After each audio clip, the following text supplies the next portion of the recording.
الحمدللہ رب العالمین والصلاة والسلام علی رسولہ الکریم اما بعد فاعوذ باللہ من الشیطان الرجیم بسم اللہ الرحمن الرحیم یا ایہا الناس کلوا مما فی الارض حلالا طیبا، اے لوگو جو زمین پر ہم نے تمہیں حلال مال دیا ہے وہ کھاؤ، ولا تتبعوا خطوات الشیطان، اور شیطان کے قدموں کی پیروی نہ کرو۔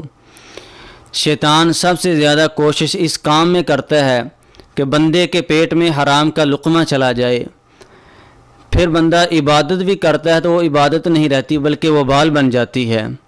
ایک بندہ بیت اللہ الحرام کا سفر کرتا ہے حج یا عمرے کی غرض سے، وہاں پر پہنچتا ہے اور جہاد کا سفر نہیں بلکہ صحراؤں کی تھپیروں کو کاٹتا ہوا، جنگلوں کی وحشتوں سے گزرتا ہوا بیت اللہ میں پہنچتا ہے، وہاں پر اللہ تعالیٰ سے رو رو کر التجائیں کرتا ہے۔ اللہ تعالیٰ اس کی پکار سننا نہیں چاہتے، آواز آتی ہے مطعمہ حرام ملبسہ حرام مشربہ حرام، بندے تیرا کھانا حرام کا، تیرا پینا حرام کا، تیرا پہننا حرام کا۔ جب بندے کے پیٹ میں حرام کا لقمہ چلا جاتا ہے پھر بندے کی عبادات قبول نہیں ہوتی، دعائیں قبول نہیں ہوتی۔ ابن عباس رضی اللہ تعالی عنہ کہتے ہیں لا تقبل صلاتہ، جس بندے کے پیٹ میں حرام کا ایک لقمہ چلا جائے اللہ تعالیٰ اس کی عبادات، اس کی نمازیں قبول نہیں فرماتے۔ احمد ابن حفص رحمہ اللہ ایک بہت بڑے محدث گزرے ہیں، ایک دن امام بخاری رحمہ اللہ کے والد کے پاس آتے ہیں اور آ کر کے کہتے ہیں کہ کوئی مجھے وصیت کیجئے، تو آپ فرمانے لگے میں ایک وصیت کرنا چاہتا ہوں کہ جب بھی کھاؤ حلال کھاؤ، حرام سے بچو، اور ساتھ کہتے ہیں میں نے زندگی میں جو مال کمایا، جو کھایا، اور جو مال میں چھوڑ کے جا رہا ہوں دنیا میں، اس میں سے ایک لقمہ بھی حرام کا نہیں، ایک درہم بھی ہے تو حلال کا ہے۔ جب ہم اپنی اولادوں کو حلال کھلائیں گے پھر ہماری اولادوں میں، ہمارے خاندان میں دین کے امام پیدا ہوں گے۔ اسی طرح امام احمد بن حنبل رحمہ اللہ کے پاس ایک خاتون آتی ہے، آ کر کے کہتی ہے کہ امام صاحب ایک مسئلہ پوچھنا چاہتی ہوں کہ میرا کام یہ ہے، سلائی کڑھائی کا کام کرتی ہوں، اور رات کے وقت جب میری لالٹین سے تیل ختم ہو جاتا ہے تو میں چاند کی چاندنی میں بیٹھ کر اپنا کام کرتی ہوں۔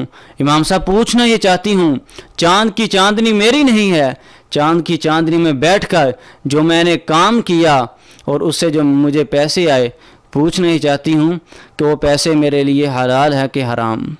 جب اتنی بات سنی تو امام احمد بن حنبل رحمہ اللہ کی آنکھوں میں آنسو آ جاتے ہیں، کہتے ہیں کہ لوگ اللہ تعالیٰ سے اتنا ڈرنے والے، تقوی اختیار کرنے والے۔ اور اسی طرح اللہ رب العالمین نے رسولوں کو مخاطب کیا، فرمایا یا ایھا الرسل کلوا من الطیبات واعملوا صالحا، اے رسولوں کی جماعت تم پکیزہ کھاؤ اور نیک اعمال کرو۔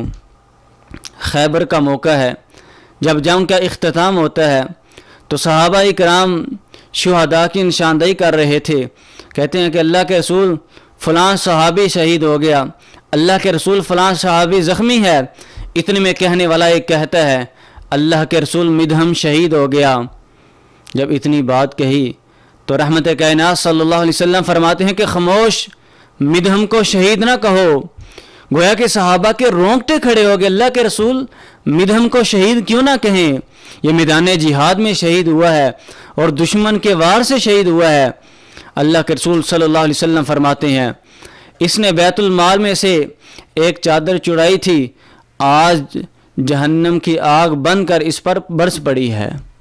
اور اسی طرح جب اتنی بات کہی رحمت کائنات صلی اللہ علیہ وسلم نے، دو تین لوگ کھڑے ہوئے، جلدی سے جاتے ہیں اور ہاتھوں میں ایک داغا پکڑا ہوا تھا جس کو ہم اپنی زبان میں تسمہ کہتے ہیں، کہنے لگے اللہ کے رسول یہ معمولی سا تسمہ، حقیر سا تسمہ ہے۔ رحمت کائنات صلی اللہ علیہ وسلم فرماتے ہیں اس کو بیت المال میں رکھ دو نہیں تو یہ بھی جہنم کی آگ بن کر برس پڑے گا۔ اس لیے ہمیں حلال کھانا چاہیے، حرام سے بچنا چاہیے۔ عمر بن عبدالعزیز رحمہ اللہ سے کس نے پوچھا تھا کہ آپ نے کبھی حرام بھی کھایا ہے؟ تو کہنے لگے میرے مالک کا حلال دیا ہوا مال اتنا ہے، مجھے حرام کھانے کی ضرورت ہی نہیں۔ تو اس لیے اللہ تعالی ہمیں بھی توفیق دے، ہم حلال کمائیں اور حلال کھائیں۔ وما توفیقی الا باللہ۔